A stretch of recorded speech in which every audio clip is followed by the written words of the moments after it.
Celebrate Recovery is for addictions and hurts, habits, and hang-ups, anything at all, codependency, domestic violence. If you want healing from anything in your life, anything, that's what it is. And it's every Thursday night at 7, and over at the table next to the food here, I can give you a pamphlet with all that information on it. Excuse me just a minute. Hey, anybody want a hot dog, you need to get it now, because after she gets through, we're going to shut it down for a minute. We got a couple of things. We got a speaker here from Washington, D.C., and we want everybody in here to hear the message, okay? Okay, so if you want that info, come over to that table after I'm done. So anyways, I was going to tell you my story. When I was in 6th grade, we moved to a new neighborhood, and so I was like the odd man out of school, and nobody would be my friend. And so I was getting bullied, and I started hanging out with what we called the potheads, because they were the only people that would be friends with me. And eventually I started doing everything they were doing, smoking cigarettes, pot, and drinking. And I was sneaking out of the house at night to go meet my friends. And I was 13 years old. And I was out of control in just a few months' time to where I was doing that, sneaking out. And my mom thought that it was because my dad didn't live with us, so I got sent to Idaho. And there I found the same kind of people there, okay, snuck out, ended up at a party, and I'm pretty sure that I was drugged because I had never been that drunk before, because I was completely out of it. And like I could just remember seeing this bonfire, and then the next thing I remember is little flashes, and that's all I remember is tiny little flashes of memory, and I'm getting taken advantage of, okay? And I was 13 years old, okay? And then the next thing I remember, it was the whole next day, and I wake up with all these strangers. And so long story short, I went home eventually after I got in trouble for running away, and I didn't tell the police what happened because I thought I was going to be in trouble. So I didn't, and I tell you what, I wish I would have. Okay, right now, I wish I would have told them. That is the right thing to do. And so I didn't, and 2 months later, long story short, I find out I'm pregnant from that party at 13, okay?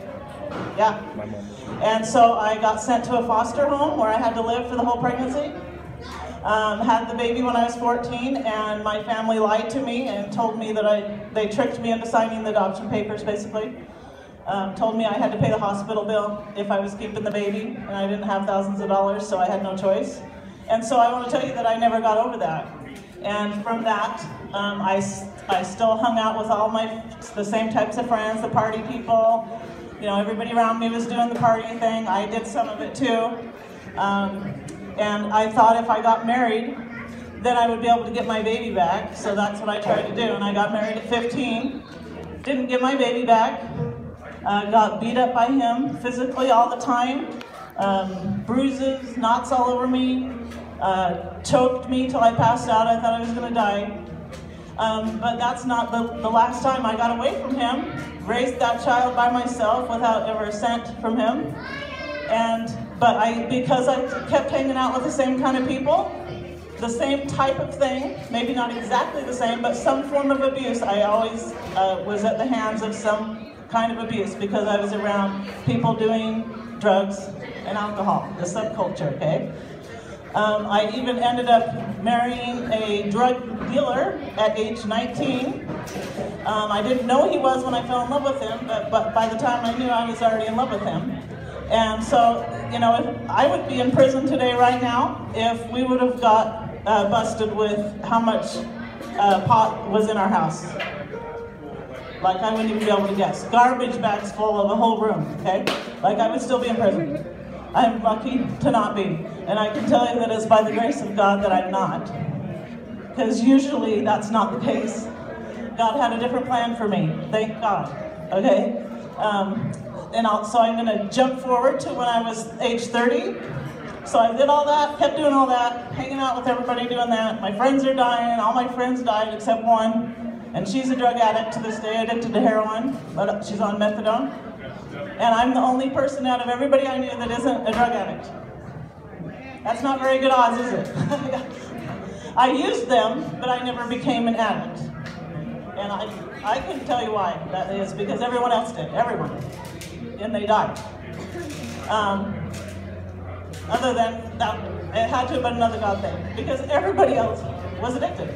I was married to a drug addict for 10 years. I know what that's like. They only care about themselves. They spend all the money on drugs. It's horrible, like horrible. Nothing you want anything to do with, okay? And during that marriage, when I was pregnant with my son 19 years ago, when I was 30, I was watching TV. And I came to this show called The 700 Club. And I was watching it, and they had a woman on, and I related with her story, and at the end of it, they invited you if you wanted to pray with them. It was Pat Robertson. And so I did. I kneeled in front of my TV and prayed with him, and I asked Jesus to be Lord of my life. Okay, and there's a difference of just getting saved and asking Jesus to be Lord of your life. Okay, so I asked him to be Lord. I surrendered my life completely because I knew I was nothing and could not do that anymore. Okay, I completely surrendered. And from when I was kneeling, I can tell you that I felt something hot pour down my body from the top of my head all the way down my body. And I was a different person from that moment on. That was 19 years ago, and I'm still on fire for God just as much right now as I was when that happened. Yeah! Okay. If not more. And God's had like a path that's led me through a lot of things. He got me stronger. I mean, I was an abused woman for 30 years of my life. He led me through how to be stronger, okay? And get away from it completely forever. And he led me to go to Bible college. I'm a senior. I'm graduating next year. I'm going to be an evangelist. That's all God, okay? Not me, because I'm a shy little girl. But I have no problem preaching about him and what he's done for my life. So I can tell you that that is real. It changed my life completely. So think about it. Okay? Be thinking right now. Between now and when Gerald gets up, I want you to think about it, even pray, what you should be doing. Thank you.